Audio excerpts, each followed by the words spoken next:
Okay. What we are going to try to do now, using my trusty nephew as a unwitting pedestrian, we are going to try to just go across the parking lot and see what happens with a pedestrian with a shopping cart. All right, so let's go.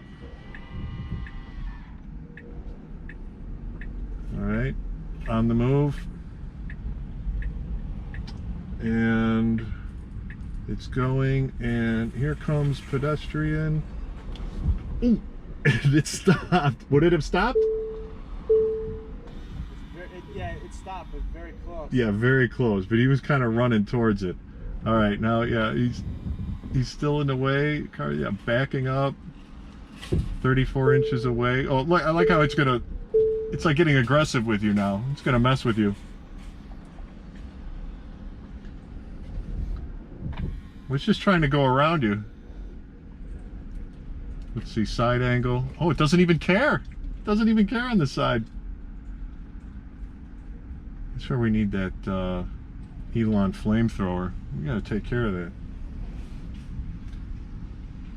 Any side action we don't want. We need more weaponry, Elon. All right, well, that was a pretty good test. I mean, he was running at it pretty quickly at the car, and it stopped, even for the shopping cart, so it wasn't even just the person. Pretty cool. That was close. Right? Within a foot. Oh, within a foot? It looked closer than that from here, but oh, that was pretty cool. It stopped, and I also You